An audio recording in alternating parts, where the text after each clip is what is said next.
అమ్మగారి డైరీ 41వ రోజు.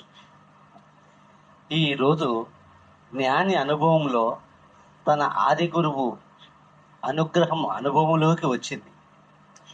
తనలో జ్ఞానబీజం నాటిన ఆ గురువు అనుగ్రహం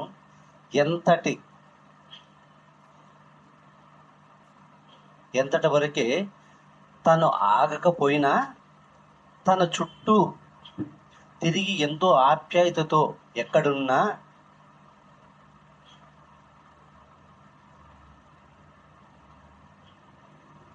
అనుగ్రహమూర్తి అయిన ఆ విధంగా కొంతకాలం బోధ చేసి ఒకనాటి తన అనుభవాన్ని గురువుకు వెల్లడించుకొనగా, దయార్థ హృదయుడై నీకు ఉపదేశార్హత కలిగిందని తాను అడగకముందే ఆయన అనుగ్రహంతో ఆషాఢ శుద్ధ పౌర్ణమి రోజు నిర్ణయించి ఆనాడు దీక్ష ఇచ్చి అనుగ్రహించినాడు. ఆ గురువును స్మరించినప్పుడు హృదయం ఆర్ద్రత నొంది కళ్ళ వెంట నీరు కారి అనంతమైన నిశ్చలతలోకి వెళ్ళింది. గురువు అనుగ్రహాన్ని జ్ఞప్తి చేసుకున్నప్పుడు ఆ ప్రశాంతతతో ఆ కైలలో నీళ్ళు వచ్చినాయి. ఆ ప్రశాంతంగా నిలిచింది తన పరమాత్మ స్థితిలో. అంటే ఆ అంత వదిలి కేవలము నిరాకారంగా నిలిచిపోయింది అన్నమాట ఆ స్థితిలో.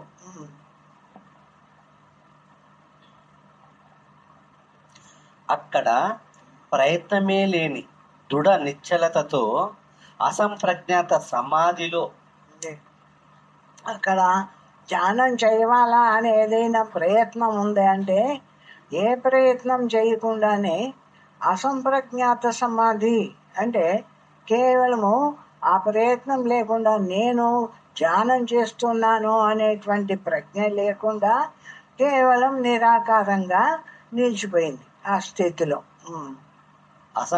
ప్రజ్ఞాత సమాధిలో ఉండిపోయింది. అది సూచితరా గురువు అనుగ్రహ స్మరణలోనే శిష్యుణ్ణి ద్రవింపచేసి అఖండమైన నిజస్థితిని కలిగించే శక్తి ఉందని అట్లే అనుభవంతో ఉండిపోతాడు. ఇది గురువు అనుగ్రహము. ఆ గురువును స్మరించినప్పుడే ఆ మనసు ప్రశాంతతలోకి పోతుంది. ప్రశాంతతలోకి పోయి ఆ నిరాకార స్థితిలోకి సాధన చేయకుండానే దానంతటా అదే పోతుంది. అది గురువు అనుగ్రహము. ఆ గురువుని ఎప్పుడు తలుచుకున్నామో ఆ తలుచుకున్న క్షణంలోనే ఆ స్థితి వచ్చింది, ప్రయత్నం లేకనే అని అంటారు. జ్ఞాని 42వ రోజు. జ్ఞాని ధ్యానానికి కూర్చుంటాడు. అప్పుడు ప్రబోధం వస్తుంది. ఏమంటే ఈ శరీరం ధ్యానానికి కూర్చున్నది ఏ విధంగానంటే లోపల ఉన్న ఆత్మగురువు ముందు తానై నిలుస్తాడు. దేహం మాత్రమే ధ్యానం చేయవాలా అని కూర్చుంటుంది కానీ లోపల ఉండేటువంటి పరమాత్మ స్వరూపం ఉంది కదా, జ్ఞాన స్వరూపమైన పరమాత్మ, ఆ పరమాత్మ కదా నిలవాల్సింది. పరమాత్మగా నిలవాలి అంటే ఇతరమంతా వదిలేసి కేవలము ఏ పరమాత్మ స్వరూపం ఉందో ఆ పరమాత్మ మాత్రంగా నిలవాలి కదా అని.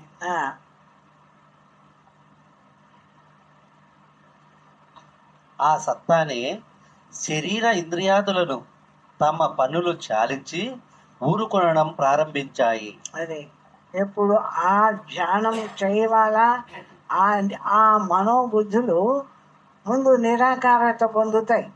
నిరాకారత పొందిన తర్వాత లోపల మనోబుద్ధులు నిరాకారత ఎప్పుడైతే పొందుతాయో అప్పుడు దేహ ఇంద్రియాదులన్నీ కూడా వీడు చక్కగా పెట్టుకొని వీడు పెట్టుకోనక్కర్లే, వాటి అంత కడివి ఎట్లా పెట్టినట్టు అట్లే నిలిచిపోతాయి. ఎందుకు ఉంచిపోయినాయి అంటే ఈ బయటికి రాలే, దేహం మీదికి రాలే, ఇంద్రియాల మీదికి రాలే, తన స్వరూపంలో తాను నిలిచినాడు జ్ఞానమాత్రంగా. ఆ నిలిచేటప్పటికీ ఈ ఇంద్రియాలకు స్వతంత్రమైన శక్తి లేదు కాబట్టి అవి ఎట్లున్నటివి అట్లా పెట్టినట్టు అట్లా నిలిచిపోయినాయి. అప్పుడే అహం వృత్తి అంతర్ముఖమై హృదయంలోకి ప్రవేశిస్తుంది. అది అప్పుడు ఇంకా లోపలికి ఆ అంతర్ముఖమై హృదయంలో నేను అనేటువంటి అహంమూర్తి ఉంది కదా, ఈ నేను అనేది ఏదో ప్రపంచాన్నో విషయాన్నో ఆ విషయాన్నో చూడకుండా లోపలికి పోయి ఏది అనకుండా తన స్వరూపమైన ఏ పరమాత్మ స్థితి ఉందో, జ్ఞానస్థితి ఉందో ఆ జ్ఞానమాత్రంగా నిలిచిపోయింది అని. అప్పుడు సహజత్వంలో నిలుస్తాడు. అది అప్పుడు ఎట్లా నిలబడుతుంది అంటే తన స్వరూపమైన పరమాత్మ సహజం. సహజం అంటే ఏదో మనం ధ్యానం చేయడమో, దీన్ని విడిచడమో, దాన్ని నిలబెట్టడమో ఈ పని ఏం లేదు. ఎట్లా ఉన్నామో అట్లా ఏ జ్ఞాన స్వరూపము లోపల ఉందో ఆ జ్ఞానమాత్రంగా, జ్ఞానం మన సహజ స్వరూపం. మనము దాన్ని ఆ జ్ఞానాన్ని ఏ ఇంద్రియాలనైనా ఇట్లా పెట్టవాలా అట్లా పెట్టవాలా, ఇట్లా చూడవాలా అట్లా చూడవాలా అని ఇంద్రియాలకు ప్రయత్నం ఉంది, కానీ లోపల ఉండేటువంటి జ్ఞానానికి అది సహజంగా నిరాకారం, అదేది లేని నిశ్శబ్దం. ఆ స్థితిలోకి అది సహజంగానే పోయింది. ఆ ప్రయత్నం ఏది లేకుండానే వీటిని అన్నిటినీ వదిలేసి సహజంగా ఆ బ్రహ్మ మాత్రంగా నిలిచింది. ఇదంతా తనలోని అంతర్గురువైన ఆత్మానుగ్రహము. మన గురువు ఎక్కడో బయట ఉండి మనలో ఎంతకాలం అని సర్దిద్దుతాడు, ఎంతకాలం అని నీకు చెప్తాడు ఇట్లుండు అట్లుండు అట్లుండు అని. కానీ లోపలనే మనకు మన ఆత్మే మనకు గురువై, మన జ్ఞానస్వరూపమే మనకు గురువై ఆ విధంగా ఆ స్థితిని ఎట్లా ఉంటే తానుగా నిలుస్తుందో ఆ నిలిచేటువంటి స్థితిని తనే పొందేస్తుంది. అక్కడ మన అంతరాత్మే గురువు. ఆ విధంగా నిల్చవాలని అనుకున్నాడు, వదిలేశాడు, నిలిచిపోయినాడు అంతే. దాన్ని నిలబెట్టేదానికి నేను ఒక వ్యక్తిగా పక్కన ఉండి ఆ ప్రయత్నం ఏది చేయలే. వదిలేసే వాళ్ళకే ఏమైంది అంటే నాలో ఉండేటువంటి గురువే ఆ స్వస్వరూపంగా తన స్వరూపంగా అట్లా నిలిచిపోయినాడు అని. కానీ తన ప్రయత్నం వల్ల జరిగింది కాదనే అనుభవం వస్తుంది. అప్పుడు నేనేమన్నా ప్రయత్నం చేసినానా ఈ బ్రహ్మత్వంలో ఉండడానికి కానీ, దీన్నంతా బదలడానికి కానీ, ఈ విధంగా కూర్చుందామని ఏమైనా ప్రయత్నం చేసినానా అంటే ఏ ప్రయత్నం చేయలేదు. ఏ ప్రయత్నం లేకుండా లోపల ఉండేటువంటి మన ఆత్మస్వరూపమే, మన జ్ఞాన స్వరూపమే తానుగా నిలిచిపోయింది జ్ఞానమాత్రంగా.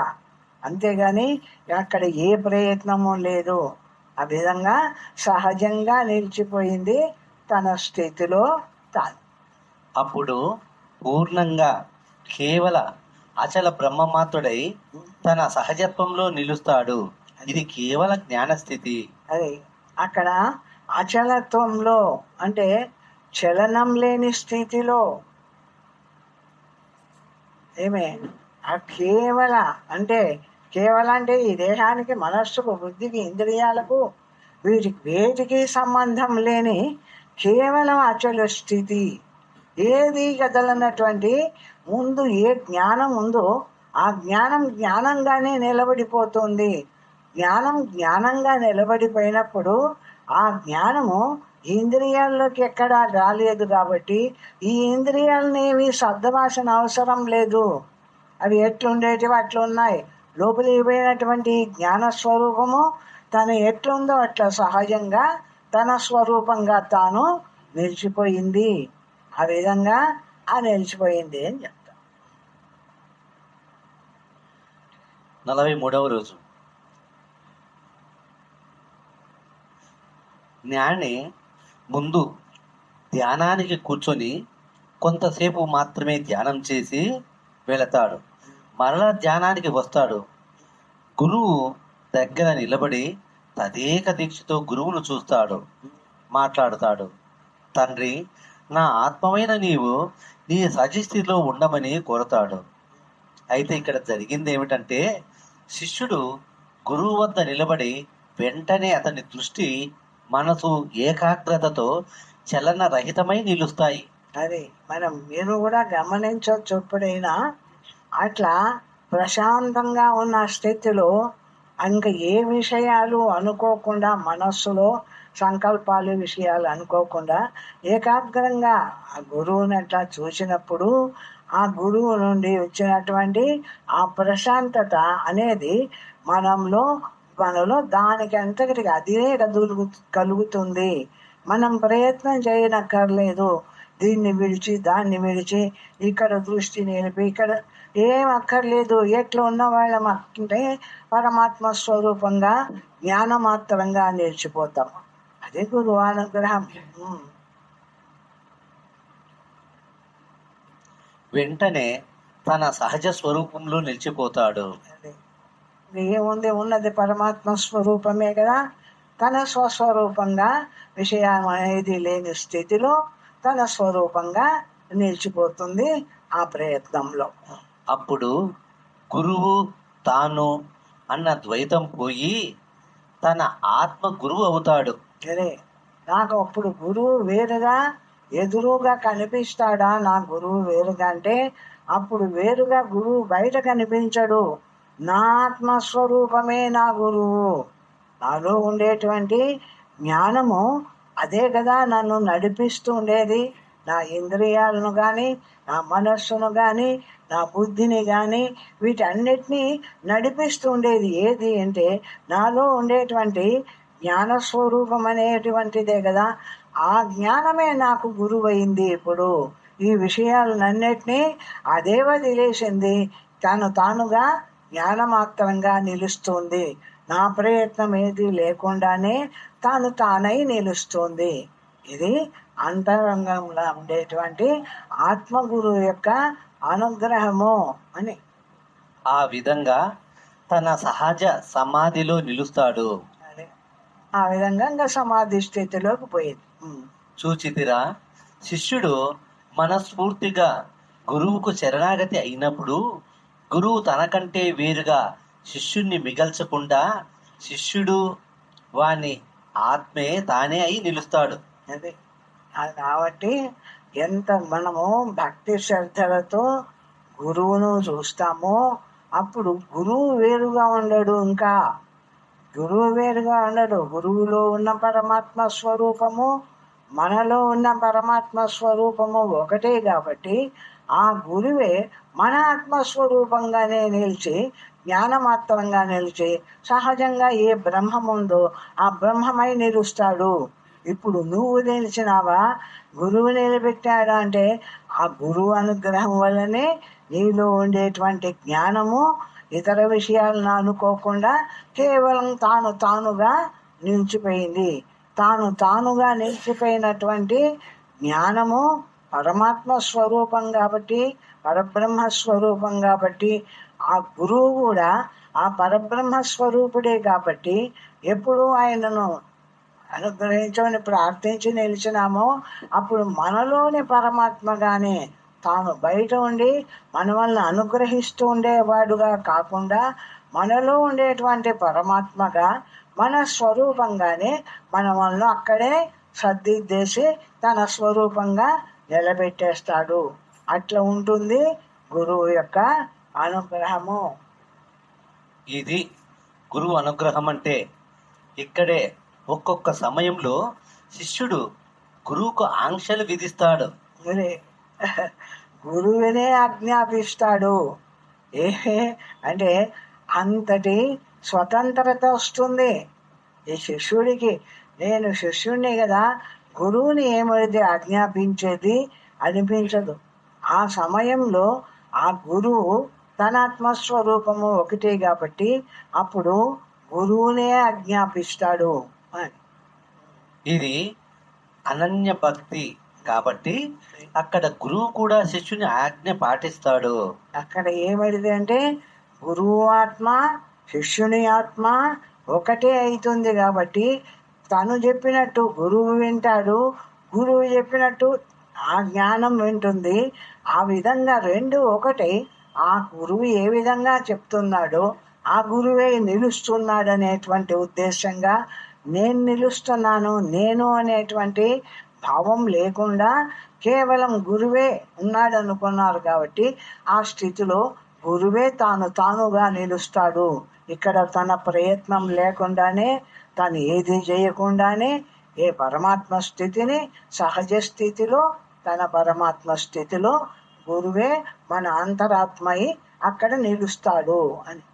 ఎందుకంటే ఇక్కడ గురువు ఇక్కడ ఇరువురికి భేదరహిత స్థితిలో శిష్యుడు గురువు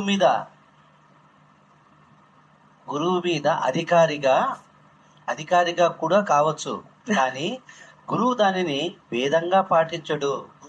అదే ఒక్కోసారి గురువు మీద అధికారంగా కూడా నిలబెట్టాడు. అంటే ఇట్లుండు అట్లుండు అని ఇప్పుడు అంటున్నాడంటే లోపల నీ ఆత్మ గురువునే, గురువుతోనే నువ్వు మాట్లాడుతున్నా నీ గురువుని ఆజ్ఞాపిస్తూ ఉన్నట్టు ఉంది కదా. నువ్వు ఇట్లుండు అట్లుండు, ఈ విధంగా ఉండు ఆ విధంగా ఉండు అని ఒక్కొక్కప్పుడు గురువు ఆ గురువునే శాసించేటువంటి వాడైతాడు ఈ శిష్యుడు అంటాడు. వాని అధికార రూప ప్రవర్తనను కూడా అనుసరించి వానిలోని ఆత్మగురువు వాడు కోరినట్టే తన సత్యస్థితిని అనుగ్రహిస్తాడు. అప్పుడు గురువు వేరే తాను వేరే కాదు కదా. ఆ శిష్యుడు ఏ విధంగా ఆజ్ఞాపించినాడో ఆ విధంగా ఆ గురువు కూడా, లోపల ఆత్మగురువు కూడా తన స్థితిలో తాను నిలిచి ఈ నేను బ్రహ్మస్వరూపము ఈ విధంగా ఉండవాలా అనేటువంటి స్థితిని తనకు తానే పొందుతాడు. అక్కడ వేరుగా ఉండడు. అంతటి గురువుకు శిష్యునికి ఏకాగ్రత కలుగుతుంది ఆ స్థితిలో. అప్పుడు జ్ఞాని సహజ సమాధిలోనికి వెళతాడు. శిష్యుని శ్రద్ధయే గురువు అనుగ్రహము. ఎంతెంత మనము శ్రద్ధగా గురువు దగ్గర నిల్చుకొని ఆ గురువుతో మాట్లాడుతూ ఆ గురువుని ఆజ్ఞాపించినామో అంతంత మన లోపల అంతరాత్మ అయినటువంటి గురువు సహజ సమాధిలోకి పోతుంది. అంటే ఇంకా వీడు ప్రయత్నం లేకుండానే అదే లోపలికి పోయి ఇంకా నిశ్శబ్దంగా ఊరుకుంటుంది అని. 44వ రోజు. జ్ఞాని ధ్యానానికై పద్మాసనాసీనుడై కూర్చుంటాడు. కొంతసేపు కళ్ళు మూసుకొని చక్కగా కూర్చుంటాడు. వెంటనే ప్రబోధం వస్తుంది. ఏమిటి ఈ క్రియాశీలమైన ఈ ప్రయత్నం అని అనగానే వెంటనే లేచి గోడకు ఆనుకొనగానే నిష్క్రియుడవుతాడు. చక్కగా కూర్చొని కళ్ళు మూసుకొని పద్మాసనం వేసుకొని ఇదంతా నువ్వు ప్రయత్నం చేయవలనా నీ పరమాత్వానికి? ఏమిది నువ్వు చేసేటువంటి క్రియ పని అనేటువంటి ప్రబోధం కలుగుతుంది. వెంటనే లేచేసి ఆ గోడ కానుకొని ఆ బ్రహ్మ స్థితిలోకి అట్లనే వెళ్ళిపోతాడు. వెంటనే తన చూపు ఇంద్రియాలు, మనసు, విషయస్థానమైన ఆజ్ఞాచక్రాన్ని వదిలి హృదయాంతరాలలో నిరుపాధికమైన పూర్ణానంద స్థితిని పొంది సహజ స్థితిలో నిలుస్తాడు. అప్పుడు ఏమవుతుంది? ఆ స్థితిలోకి పోయి అక్కడ చెప్పినట్టు గురు ఆజ్ఞతో అనినప్పుడు నిలిచినాను కదా, ఆ నిలిచిన స్థితిలో ఇంకా ఈ మనస్సు, ఈ విషయాలు ఇవన్నీ కూడా ఆజ్ఞాచక్రంలో నిలబడి, అంటే వ్యవహారం అంతా కూడా ఆజ్ఞాచక్రంలో జరుగుతూ ఉంటుంది. మనం చేసేటువంటి పని అంతా కూడా ఇప్పుడు మన జ్ఞానం ఎక్కడ ఉంది అంటే నేత్రస్థానంలో ఉంటుంది, ఆజ్ఞాచక్రంలో ఉంటుంది. అటువంటి స్థితిలో నుంచి ఒక్కసారి ఆ గురువు యొక్క ప్రబోధం అవుతూనే అంతర్ముఖమై ఆ హృదయంలోకి దిగి అక్కడ పోయి నిరాకారంగా ఏది తెలియకుండా ఆ శుద్ధమైన పరమాత్మ స్వరూపంగా నిలిచిపోయింది అంటారు. ప్రయత్నపూర్వకమైన తన క్రియయే తనకు అడ్డమైంది.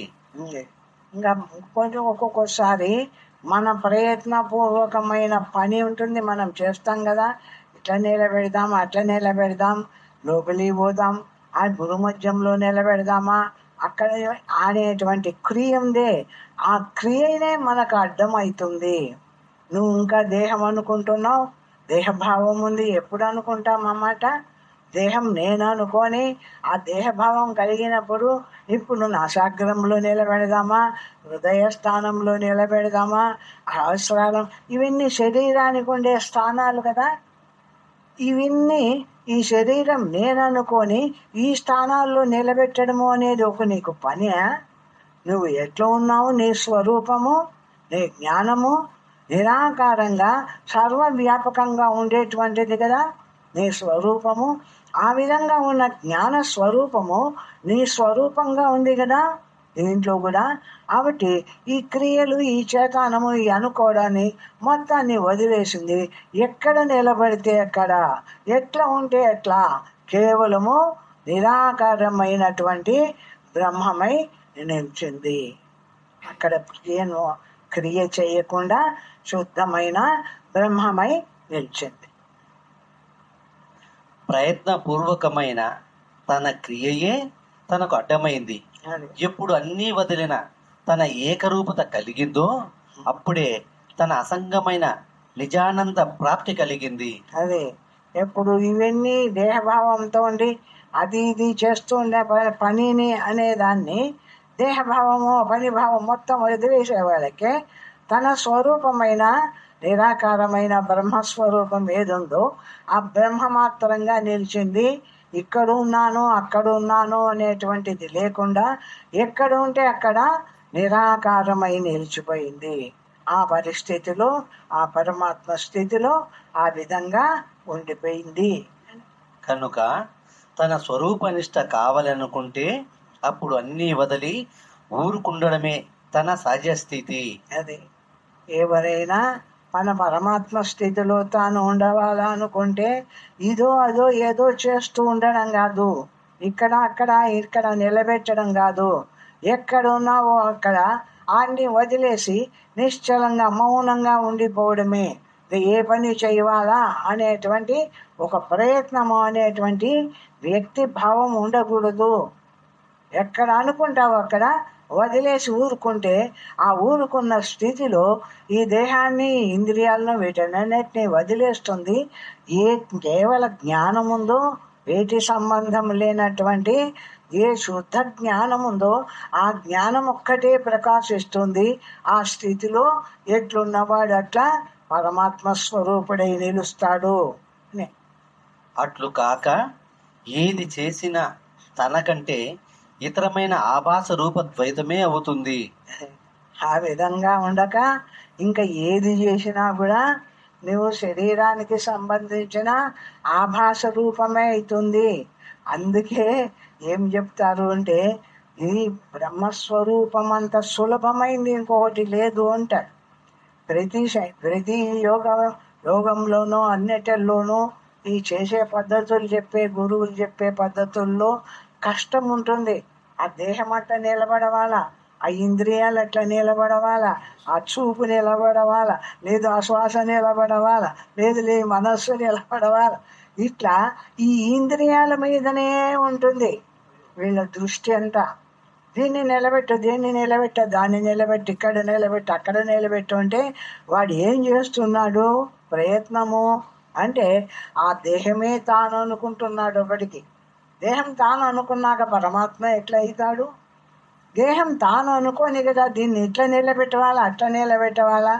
నా కళ్ళు అనుకున్నాడు కాబట్టి చూపు ఇట్లా నిలబెట్టవాలా, నా శ్వాస అనుకున్నాడు కాబట్టి శ్వాస ఈ విధంగా నిలబెట్టవాలా, ఈ మనస్సు అనుకున్నాడు కాబట్టి మనస్సుని ఈ విధంగా నిలబెట్టవాలా. ఈ ప్రయత్నం అంతా చేస్తున్నాడు కదా. ఈ ప్రయత్నం అంతా చేస్తూ ఉన్నప్పుడు ఆ ఇంద్రియ మనోబుద్ధులే అయినాడు కానీ వీడు బ్రహ్మమైనది ఎప్పుడు? కాబట్టి ఎక్కడైనా ఎవరైనా ఎప్పుడు జ్ఞప్తి వస్తే అప్పుడు ఎట్లున్నారో అట్లా ఉండిపోవడమే. నిశ్శబ్దంగా ఎట్లున్నావో ఎట్లన్నా కూర్చోండు, నిల్చుకోండు, ఏ విధంగా అన్నా ఉండు. దేహం దగ్గరికి ఇంకా రాకూడదు.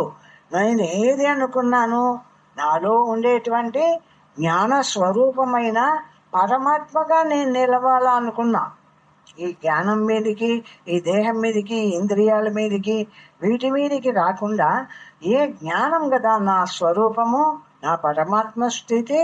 కాబట్టి పరమాత్మగా ఉండవాలనుకున్నప్పుడు ఈ దేహంతో నాకేం అవసరం? దీన్ని ఇట్లా అట్లా నిలబెట్టడంతో నాకేం అవసరం? కాబట్టి దీని విషయం నాకు అక్కర్లేదు, ఎట్లన్నా ఉండని, నేను అనే జ్ఞాన స్వరూపం ఉందే, చైతన్య స్వరూపం ఉందే, అది బ్రహ్మమాత్రంగా నిలబడితే చాలు. అంటే ప్రయత్నాలు చేసేటప్పటికి ఏమవుతుందంటే కొంత బయటికి వస్తుంది. కొంత బయటకు వచ్చిన తర్వాత ఆ బయటకు వచ్చిన ఆ ప్రయత్నం అనే రూపంలో ఏమి కదులుతుంది. ఆ కదిలిన దాన్ని మళ్ళా నిలబెట్టుకోవడానికి ప్రయత్నం చాలా అవుతుంది. ఇట్లా ఎట్లున్నాడో అట్లా నిలబడు అన్నప్పుడు ఎక్కడ పడితే ఎక్కడ మనం ఏ పనైనా చేస్తుండాలి. పని చేస్తుండనే కాక మనం ఆ పనిని అట్లా నిలబెట్టేసి నిలబడు. ఎంత సులభంగా నిలబడతా? ఏదైనాకుండా నిలబడు. కొద్దిసేపు నిలబెట్టిన దాన్ని పని చెడిపోయేదేం లేదు కదా. నువ్వు చేస్తున్న పని ఏదైనా, చపాతీలు ఎత్తుతున్నావో, ఏదైనా కాలుస్తున్నావో, ఏదైనా చేస్తున్న సమయంలో ఆ పని ఒక్క సెకండ్ నిలబడడంలో నీకు అక్కడ పని ఏం చెడిపోదు కదా. ఎందుకు మొన్న కూడా వచ్చింది దీంట్లో, నేను ఎంతసేపు బ్రహ్మత్వానికి ప్రయత్నం చేసినానో అంతసేపు నాకు బ్రహ్మత్వం కలగల. కాదు తిని లేచి ఇంట్లోకి పోతే అప్పుడు వచ్చింది. చెప్పింది నిన్ననే వచ్చిందేమో అది అని చెప్పినాం కదా. అప్పుడు ఎందుకు వచ్చింది? ప్రయత్నం లేదు కాబట్టి. నా ప్రయత్నం నాకు అడ్డపడలే. నా బ్రహ్మత్వం నాకు తెలుసు, నా స్వరూపం ఏదైంది. కానీ ఇంద్రియాలు వాటి పనులు చేస్తున్నాయి. నేను అనేటువంటి జ్ఞాన స్వరూపుడు ఉన్నాడే, ఎట్టుండేవాడు అట్లా నిలబడుతున్నాడు ఎక్కడ పడితే అక్కడ. వాడికి ఏం ప్రయత్నం లేదు. ప్రయత్నం చేస్తేనే ఇంద్రియాలు అవుతావు. ప్రయత్నం లేని స్థితిలో ఏ పరమాత్మ ఉందో ఆ పరమాత్మ అవుతావు. కాబట్టి ఎక్కడ పడితే అక్కడ నిలిచిపోవడము అనేది చాలా సులభమైన స్థితి.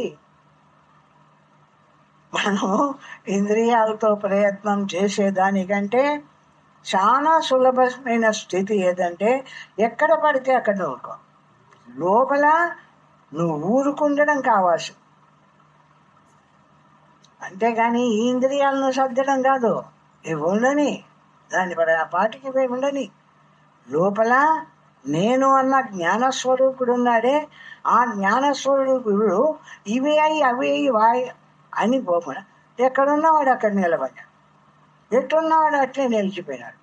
ఆ నిలిచిపోవడంలో ఎంత సులభం, ఎంత సుఖంగా నిలవచ్చు. ఆ విధంగా నిలబడము ప్రధానము, అంతేగాని వీటిని అన్నిటినీ నిలబెడుతూ ఉండడము ప్రధానం కాదు.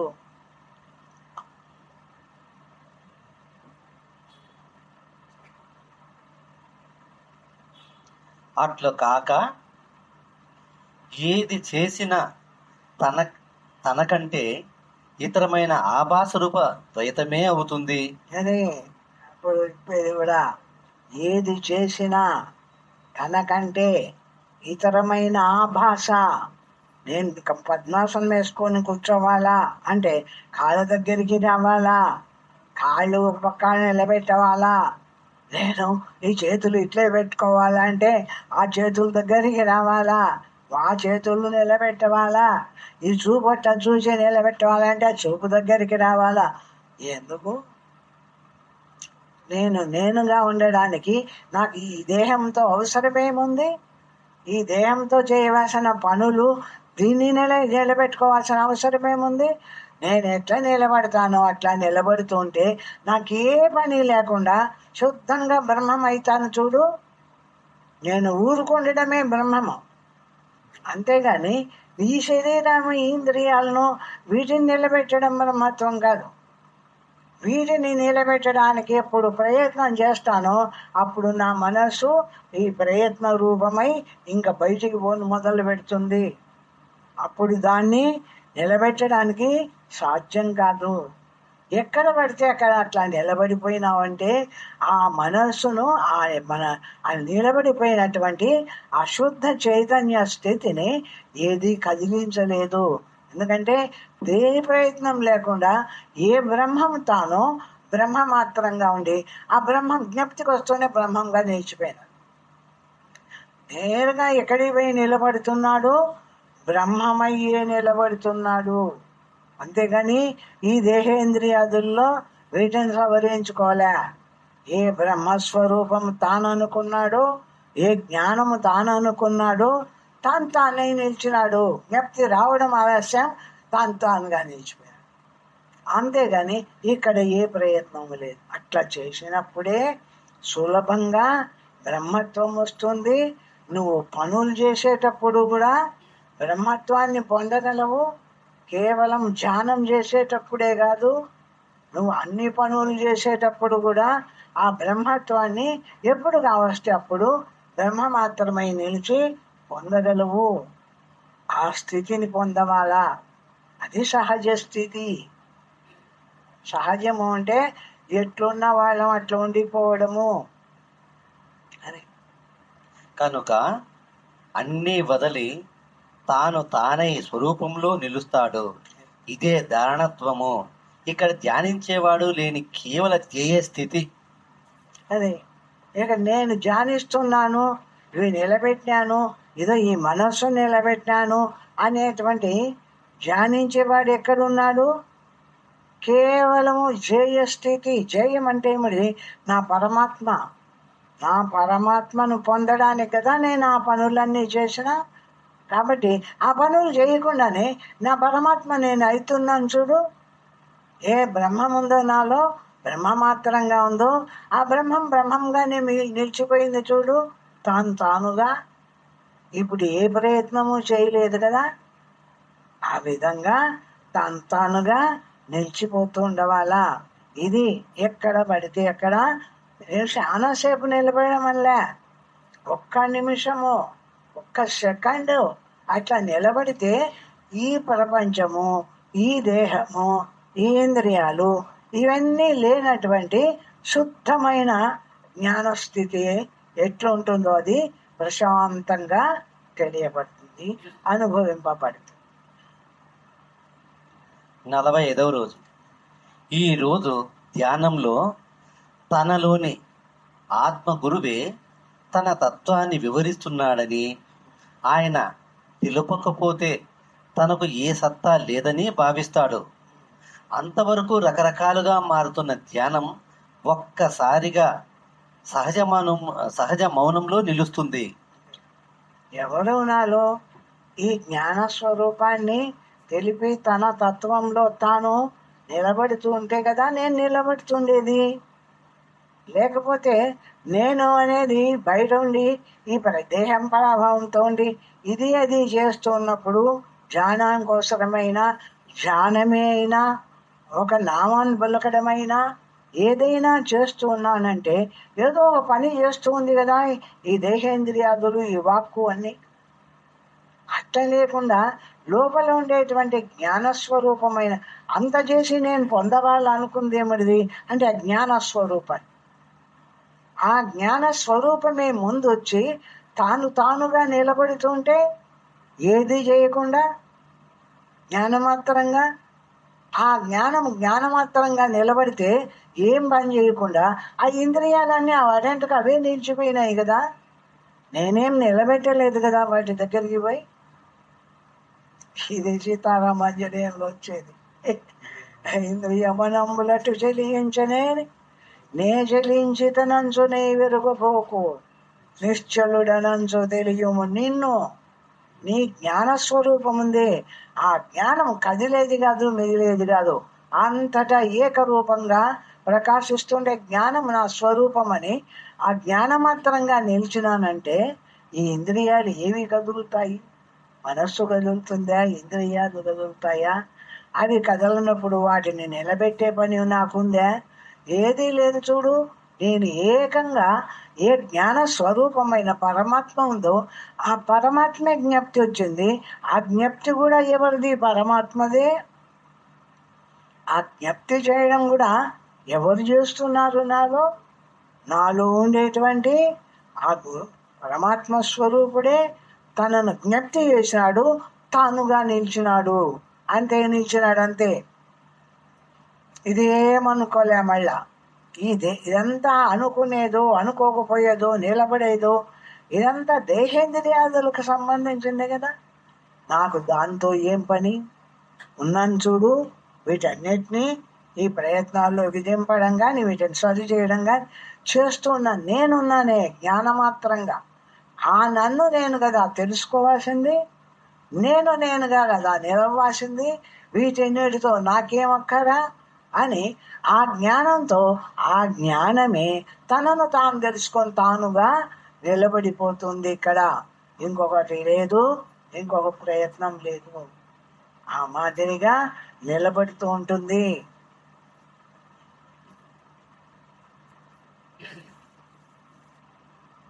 ఇక్కడ తన వ్యక్తిత్వం కొంత మిగిలి ఉండినది. ఈ విషయం రాయడానికి నాలో రమణ గురువు ఈ లీల చేస్తున్నాడని అనిపించింది. వెంటనే తనలో వివరించేది నీవే, ఇప్పుడు అనుభవించేది నీవేనని సంపూర్ణంగా నేను లేని శరణాగతి నొందిన వెంటనే తాను తానై నిలిచి అచల బ్రహ్మానుభవం కలిగింది. అక్కడ నేను రాయవాలా అనుకున్నాను కదా. ఈ అనుభవం అంతా నేను రాయవాలా అంటే నేను రాయగలనా అంటే ఆ ముందు అనుభవం పొందింది అనుభవం మాత్రంగా నిలిచింది. కొంతసేపు ఆ సమాధి స్థితిలో ఉండింది. ఎంతసేపు ఉండవాళ్ళను అంతా ఉండిన తర్వాత దీన్నంతా జ్ఞప్తి పెట్టుకొని రాయవాలా అంటే ఈ శరీరం రాయగలదా? ఆ జ్ఞప్తి ఎవరిలో ఉంది? ఆ తాను అనుభవించింది, తాను మాట్లాడింది, తాను నిలిచింది, అదంతా ఎవరిది? ఆ జ్ఞానస్వరూపుడిది కదా. కాబట్టి వాడి ఆ జ్ఞానస్వరూపుడే ఇప్పుడు మళ్ళా ఇంద్రియాల గుండా తాను ఏ ప్రయత్నం చేసినాడో, ఏ విధంగా ప్రయత్నం చేసినాడో, ఏ విధంగా నిలిచినాడో ఆ స్థితినంతా ఇప్పుడు రాసుకుంటూ ఉండేటువంటి వాడు కూడా తానే అనిపించింది. ఇక ఇక్కడ ఇప్పుడున్నది గురు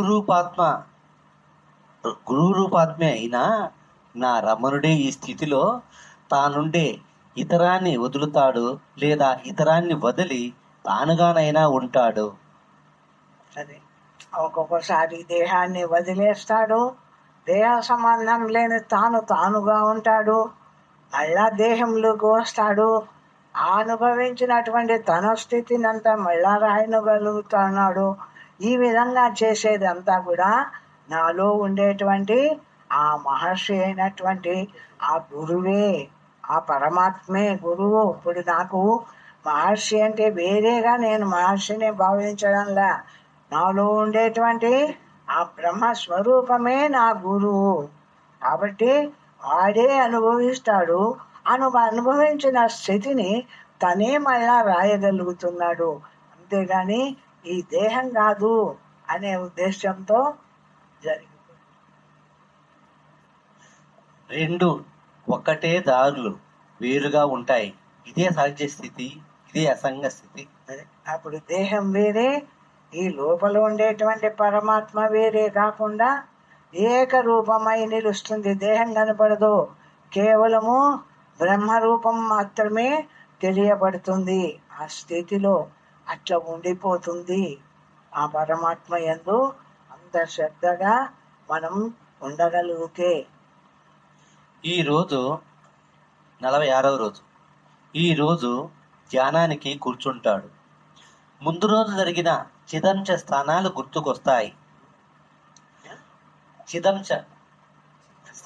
గుర్తుకొస్తాయి. చిత్ స్వరూపిణి అయిన ఆ శక్తి ఏ విధంగా వ్యవహారార్థం బయటికి వచ్చేది, అనుభవ రూపడై ఆనంద పరవశమైన హృదయంలో గురువుకు నమస్కరించి కొంత వ్యక్తిభావంతో నా స్థానం ఎక్కడా అని ప్రశ్నిస్తాడు. ఆ విధంగా తన స్వరూపాన్నే, అంటే ఇందులో ఉండేటువంటి జ్ఞానస్వరూపమైన పరమాత్మ తాను వేరుగా ఉండి ఈ దేహాన్ని చూస్తూ, ఈ దేహంలో ఉండేటువంటి ప్రాణము, ఇంద్రియాలు ఇవన్నీ ఉన్నాయి కదా, వీటన్నిటినీ గుర్తు చేసుకుంటాడు అని. వెంటనే ఆయన తనను వేరుగా ఉంచుతాడా ఏమిటి? అనంత వ్యాప్తమైన నీకు స్థానం ఉంటుందా? ఆ? అనంతమైన వ్యాప్తమైన నీకు అనంత వ్యాప్తమైన నీకు స్థానం ఉంటుందా? ఆకాశ ఆ? స్థానం స్థానం స్థానమా? అబ్బో. స్థానం ఉంటుందా? ఆకాశానికి స్థానాన్ని చూపగలవా? అది ఎక్కడ ఉంది? ఏదో నాలో ఈ హృదయంలో ఉంది అని అనుకుంటాము, ఓసారి భూమధ్యంలో ఉంది అనుకుంటాము.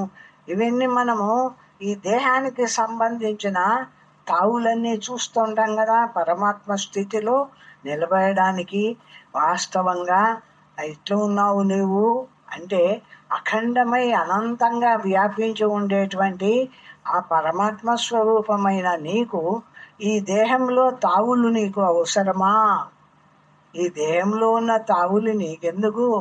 ఇప్పుడు ఆకాశానికి ఈ తావులో ఉంది, ఆ తావులో ఉంది, ఆ తావులో ఉంది అని తావుల యొక్క విభేదం ఆకాశాన్ని చెయ్యగలమా? చెయ్యలేం కదా. అట్లనే అఖండమై సర్వవ్యాపకంగా ఉన్నావు కదా.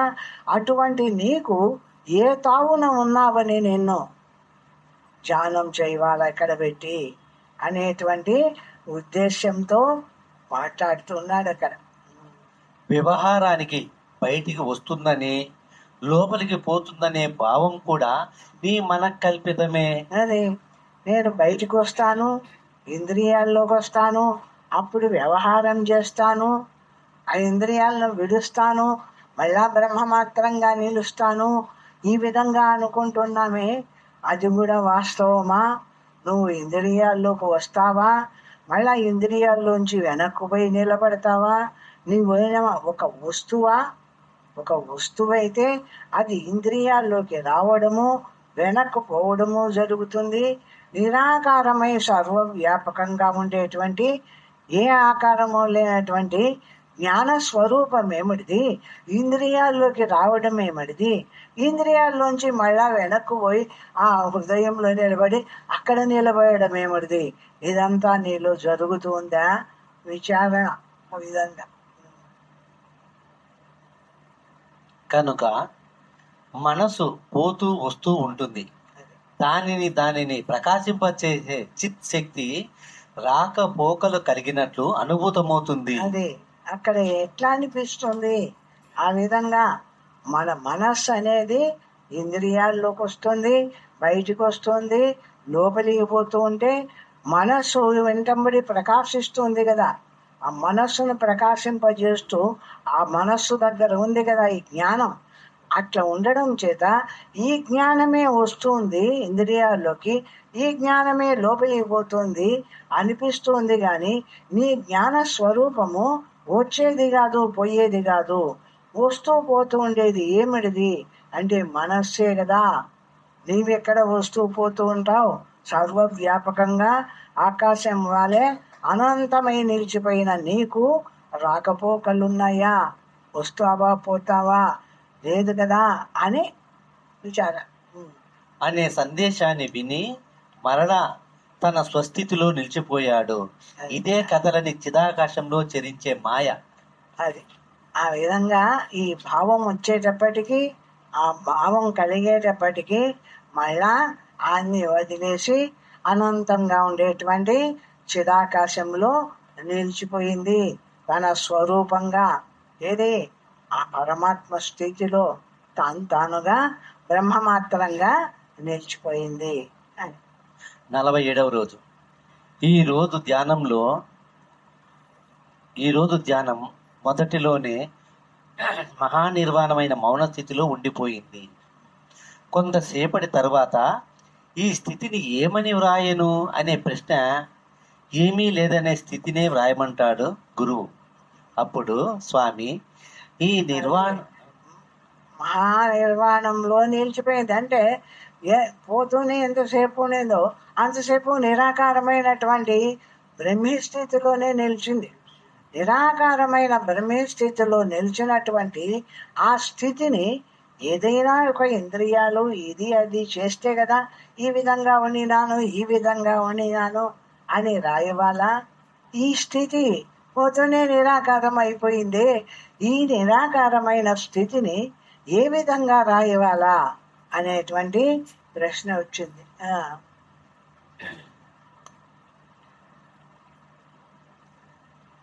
ఈ నిర్వాణ స్థితిలో ఉండిపోయేటట్లు చేయరాదా? మరలా బయటికి పోవడము, అందరికీ తెలపడము, ఇది మాత్రం ఎందుకు అని అడుగుతాడు. అక్కడ క్వశ్చన్ కూడా, హాయిగా నువ్వు పొందినావు కదా, నీ స్వరూపంగా నువ్వు ఉండిపోరాదా? మళ్ళా ఇది బయటకు వచ్చే వాటి అందరికీ ఎందుకు తెలపవాలా? హాయిగా నీ స్థితిలో నువ్వు ఉండవచ్చు కదా, ఈ నిర్వాణ స్థితిలో అని ప్రశ్న. అందుకు అంతర్గురువు విశ్రాంతిలో ఆ స్థితిలో ఉంటూ బయటికి వచ్చినప్పుడు దానిని గురించి చెప్పడము నేను చేయలేదా? మహర్షి అంటే మహర్షి కూడా ఉండినప్పుడేమో తన పరమాత్మ స్థితిలో తన స్థితిలో తాను ఉండిపోతున్నాడు. యువతలకు వచ్చినప్పుడు ఆ స్థితిని అందరికీ నేను బోధించినాను కదా అడుగుతున్నాడు. ఆ మాదిరి ఆ విధంగా నన్నే అనుసరించు గురువు వెళ్ళిన దారే శిష్యుడు అనుసరించడము ధర్మము. అదే ఎవరు పరమాత్మ స్వరూపాన్ని ఆ గురువుగా భావించినాడో, ఆ గురువు ఏ దారిన నడిచినాడో ఆ దారిన నడచడము అనేది శిష్యుని ధర్మము. కాబట్టి నీవు అనుభవించి నీవు మాత్రంగానే ఉండిపోకుండా ఆ స్థితినంతా అందరికీ తెలపడము అనేది ధర్మము అని మహర్షి చెప్పినట్టు అయింది.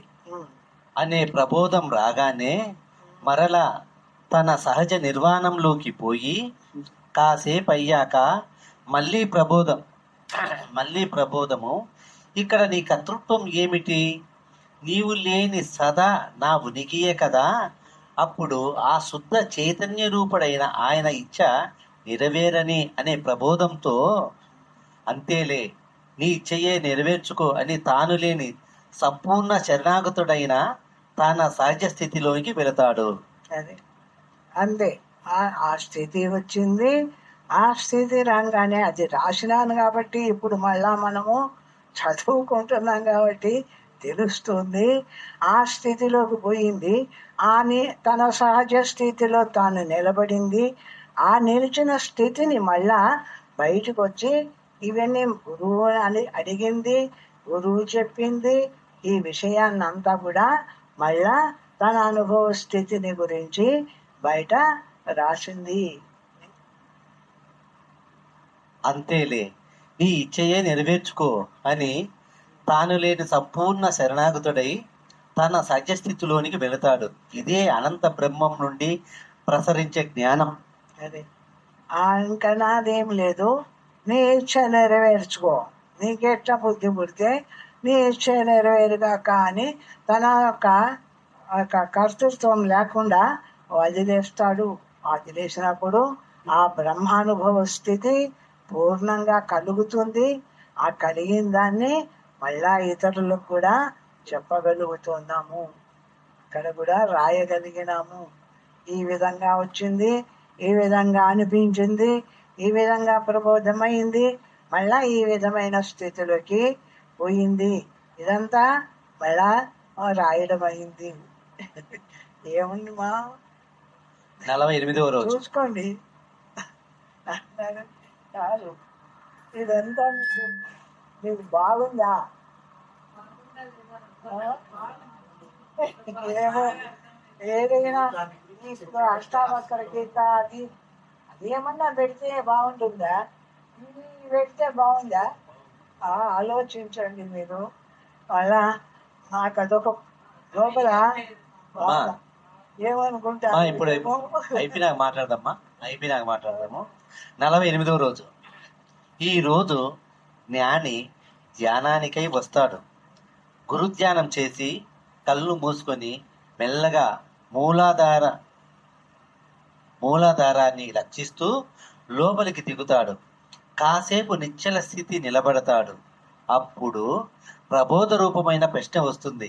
ఏమిటంటే, స్వామి, నేను మూలాధారాన్ని లక్షిస్తూ లోపలికి దిగాను. అక్కడ సర్వాన్ని వదిలి కేవలం అస్థి ఉనికి మాత్రుడైనాను. ఆ ఆ ధ్యానం చేయాలనుకొని ఆ స్థితిలోకి పోవాలనుకొని పోయినాను.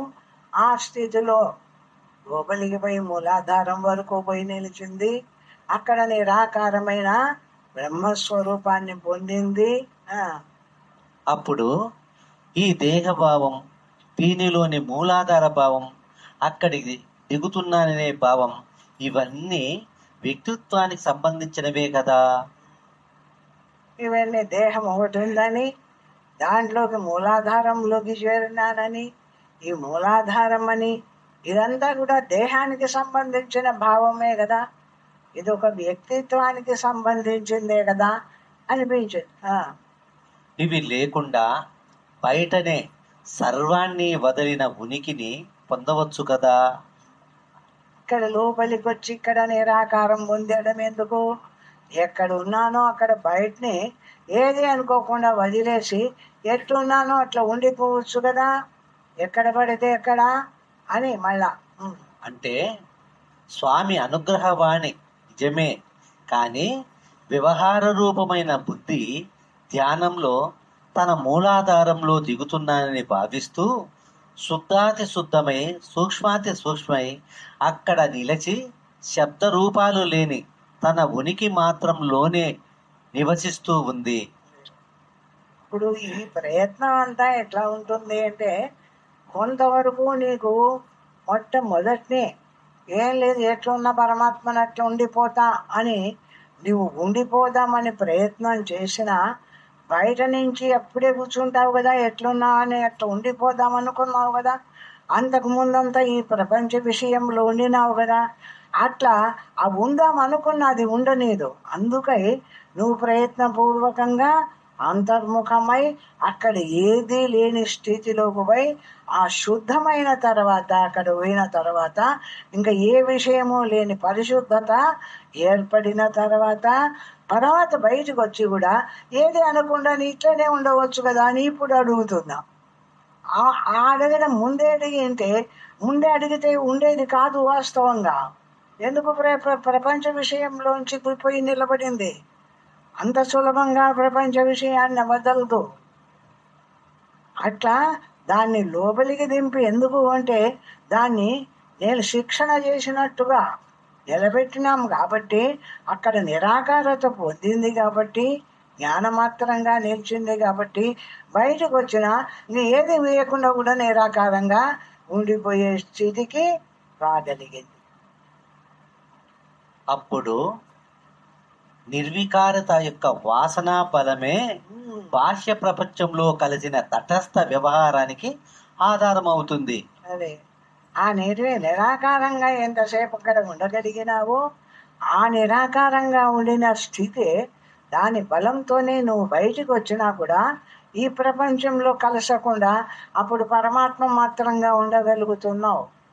ఇప్పుడే ప్రపంచంలో ఉండే ఆ స్థితిని పొందవాలంటే ఉండలేవు. కాబట్టి దానికి ఆ శిక్షణ ఇవ్వాల్సిందే కొంతసేపు. అట్లు కాక బయట ఉన్నప్పుడు బయటనే అన్నిటినీ వదిలి తన సహజ స్థితిలో నిలిస్తే అప్పుడే వ్యవహారాన్ని వదిలింది కనుక కొంచెం కొంచెం శుద్ధత తక్కువ అవడం వల్ల వెంటనే వ్యవహారంలోకి వస్తూ ఉంటుంది. అది బయట ఉండి మనం బ్రహ్మత్వాన్ని పొందవచ్చు. అంతటా బ్రహ్మత్వం ఉంది.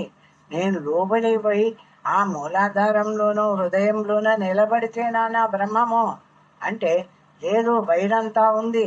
అయితే బయటంతా ఉన్నప్పుడు నేను బయటంతా ఉన్న బ్రహ్మాన్ని బ్రహ్మముగా ఎందుకు పొందలేకపోతున్నాను అంటే, బయట ఉండేటువంటి విషయాల యొక్క తోపిడి ఉంది కదా, అవన్నీ లోపలికి వచ్చి ఉండినాయి కదా, అవి నిలబడడానికి కొంత సమయం పట్టింది. కాబట్టి ఆ లోపలికి పోయిందానా అక్కడికి రాలేకపోయినాయి కాబట్టి, అక్కడ శుద్ధంగా నిలబడింది కాబట్టి, ఆ శుద్ధత వల్ల ఇప్పుడు బయటికి వచ్చినా కూడా బయట విషయాన్ని పట్టించుకోకుండా ఆ శుద్ధతనే బయట నిలబడగలుగుతుంది. అంత పని చేస్తుంది. దానికి అది ఉండవాలా అని.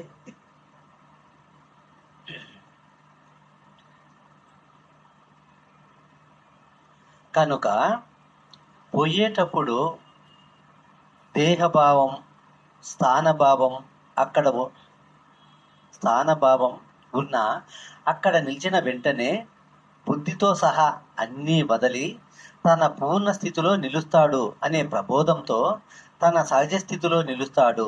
ఇది సాధనారూప స్వనిష్ట. ఉంది. ఆ స్వనిష్ట అంటే నువ్వు సాధన రూపకంగా నాకెందుకు లే సాధన, అంతటా ఉండే బ్రహ్మమే కదా నా స్వరూపము, ఎట్లున్నానో అట్లా బ్రహ్మంగా ఉండిపోతాను కదా, అన్నీ విడిస్తే నేను బ్రహ్మమాత్రంగానే ఉండిపోతాను కదా అని అనుకోవచ్చు. వాస్తవమే. అన్ని విడిచడానికి అక్కడ విడిచనీదు, అప్పుడే పట్టుకో ఉంటాయి కాబట్టి విషయాలు. ఎప్పుడైతే అంతర్ముఖమై లోపలికి పోయి కొంతసేపు ఏ విషయం లేని స్థితిలో నిరాకారంగా నిలబడినావు కాబట్టి అక్కడి నుంచి బయటకు వచ్చిన తర్వాత అప్పుడు వికారాలు ఉన్న వికారం వెంటనే నిరాకార స్థితి నీకు బయటకు వచ్చినా కలుగుతుంది. ఉండవాలా ఆ సాధనలు ఊరికే చెప్పలే. ఎందుకు చెప్తారు సాధన చేయమని అంటే, ఎక్కడైనా బ్రహ్మత్వం ఉంది కదా, ఎప్పుడంటే అప్పుడు బ్రహ్మత్వాన్ని పొందవచ్చు కదా, పొందలేవు. విషయాల వేగం ఎక్కువ ఉంటుంది. విషయాల్లోంచి ఉన్నప్పుడు లోపలికి పోయి విషయం లేని స్థితిలో ఎంత కడిగేసినట్టు అనుకో, శుభ్రంగా కడిగేసినట్టు అయిపోయినావు. ఇప్పుడు శుద్ధంగా ఉన్నావు. ఇప్పుడు బయటికి వచ్చినా ప్రపంచ విషయాల్లో పనులు చేస్తున్నావు కదా, ఏమి ఆ పనులు చేస్తుంటే ఆ పనుల్లో ఇప్పుడు కలుస్తున్నావా? కలసవు. ఎందుకు? లోపల ఉండేటువంటి ఎంత తీవ్రతగా ఉండేటువంటి ఆ నిరాకారత ఉందో అది బయటకు వచ్చినా ప్రపంచంలో కలసకుండా ఉంది. దీన్ని చూసి ఏమనుకుంటున్నావు? ఇప్పుడు ఇటనే ఉండిపోయింది పోదా, నేను లోపలికి ఎందుకు పోతాను అని అడుగుతావు. అర్థమైంది అది అందరికీ. అది అది ఏమి నువ్వు బయటకు వచ్చి అంతా బ్రహ్మంగానే ఉండి పనులు చేస్తున్నావు కదా, అట్లనే ఉండిపోవచ్చు కదా అని అడుగుతావు. కానీ అట్లా ఉండదు. ఎందుకు? విషయాల యొక్క వేగం ఉంటుంది దానికి. కాబట్టి ప్రయత్నపూర్వకంగా అంతర్ముఖమై ఎందుకు పెట్టినారు? అంతర్ముఖమై సాధన చేయమని ఎందుకు పెట్టినారు? వాళ్ళందరికీ తెలియకనా? శాస్త్రం తెలిసిన వాళ్ళు కాదా? అంతా ఎప్పుడు సర్వము బ్రహ్మమే ఉంది కదా. అంతా బ్రహ్మమే ఉంటే నువ్వు సాధన ఎందుకు, నీకెందుకు సాధన అని విడిచిపెట్టవచ్చు కదా. అట్లా లేకుండా నీకు ఎందుకు సాధన పెట్టినారు అంటే, నువ్వు ఎంతెంత సాధనను చేసుకుంటూ విషయాన్నంతా విడిచి లోపలికి పోతావో, ఆ లోపలికి పోయి నిరాకారంగా ఎంతగా శుద్ధంగా నిలబడినావో ఆ శుద్ధతే ఇప్పుడు బయటకు వచ్చి ఇప్పుడు దేంతో కలసనటువంటి శుద్ధంగా ఉండే స్థితి ఏర్పడింది. ఈ స్థితి నాకు ముందే ఉంది కదా అని పొరపాటు పడొద్దు.